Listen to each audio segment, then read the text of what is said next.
ওয়ালাইকুম।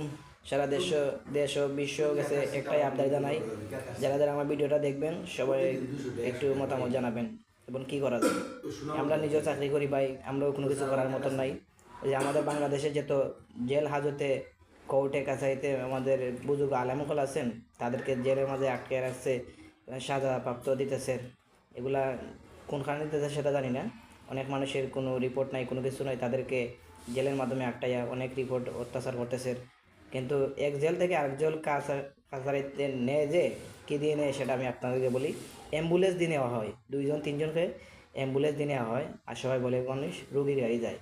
এই বেশিরভাগ আপনারা ফলো করবেন, অ্যাম্বুলেন্স যত জায়গায় যাইতেছে এবং আসতেছে, অ্যাম্বুলেন্সকে একটাই আপনারা জিজ্ঞাসাবাদ করবেন।